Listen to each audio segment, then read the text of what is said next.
What's up, meat sickles? Okay, so I have these Harbor Freight tumblers. That's what I use to tumble all the knife parts. And I got some new media because what I'm trying to do is take the hard milled blades off the mill and throw them in the tumbler. So I don't have to do any hand finishing because hand finishing is for the 1980s. The problem with the new media and some mods that I've made done to the tumblers, they don't last very long as far as the sidewall integrity of the bowls go.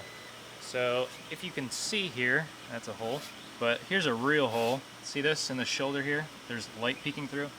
The problem with light peeking through is that means liquid can go through there, and the problem with liquid going through there is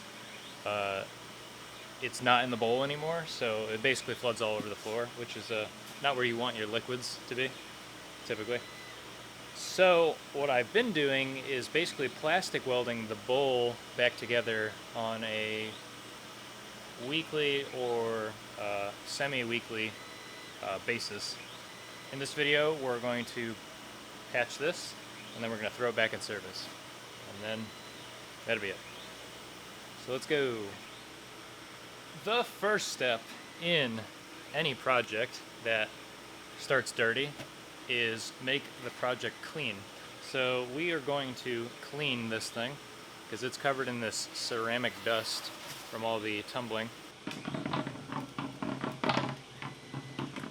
This is simple green. You don't need to hurt yourself and chemical of choice to clean this. So I'm just going to clean up where we're going to weld.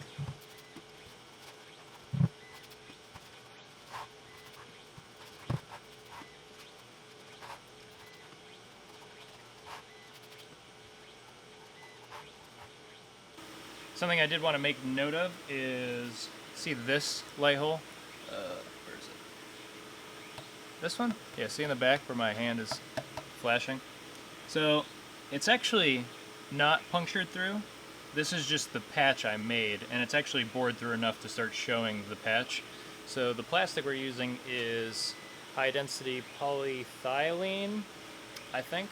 So you can plastic weld certain plastics, and polyethylene is one you can weld. So what I did is I went to a local plastic supplier and I asked if they had any polyethylene in the thinnest sheet they could get me, and I was like, do you guys have any drops? So typically, like, they'll have a big sheet and then they cut, you know, parts of it for a customer, and then there's like little scraps essentially called drops. And I asked if they had any drops to sell, and I actually had a room full of drops.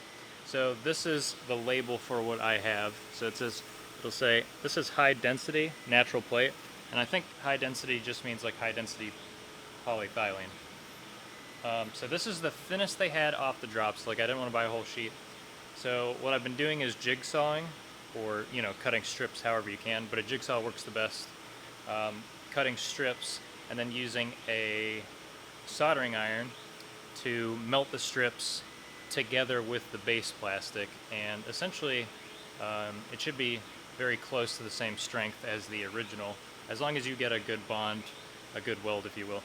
So let's go cut this, but this is what you'll need if you want to fix your bowl. I think they make this in black, so you can color match if you want, or you can get different colors. You can make the bowl all rainbow.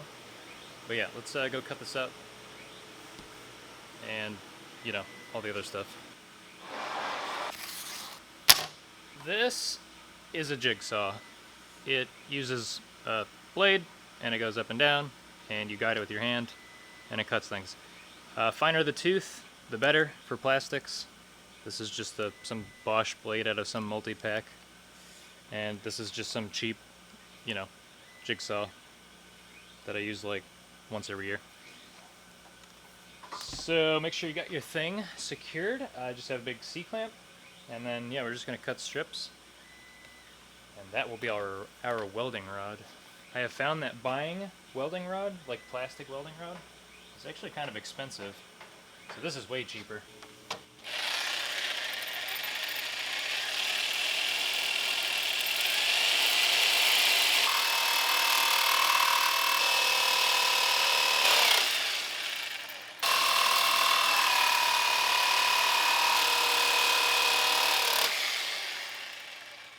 So it's helpful to actually have them thinner, as thin as you can cut. That way it melts quicker and it's a little more easy to control. See, this section's pretty thick, so that'll probably be a pain to deal with because the soldering iron is for, electronics, and the heat is in a pretty localized area on the tip. But plus I have a small soldering iron tip. So yeah, okay, onto the melting of plastic. Alright, highly recommend a respirator for this and opening some doors. That way, when you're done wearing the respirator, hopefully a lot of the fumes have gone out into the wild, because if you close the doors, it takes like a couple hours for the fumes from the melting plastic to go away, and they smell terrible, obviously.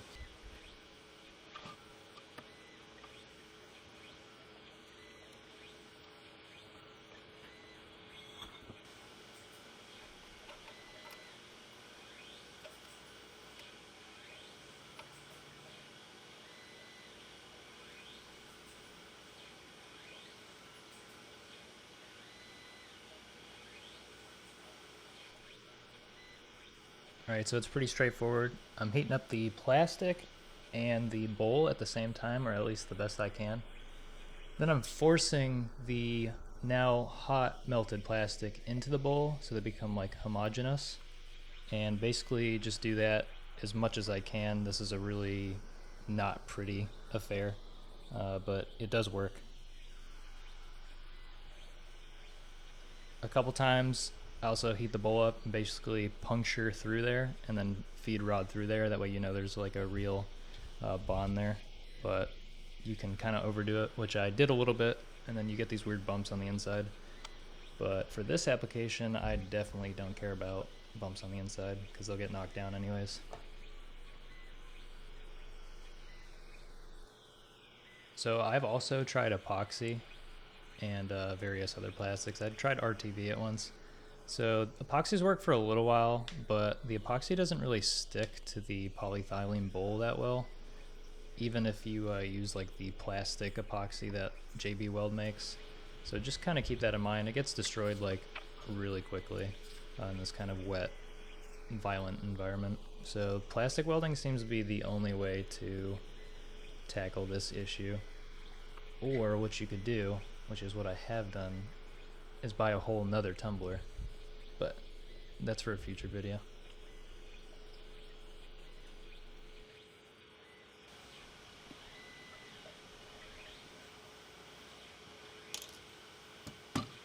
Alright, so that went pretty good. You kind of saw what I was doing, sort of. So yeah, basically just welded up some new plastic for this guy. There, cool. It's very ugly looking, but I don't care because no one's gonna see it. You could sand it down if you cared that much, and I think I showed the inside.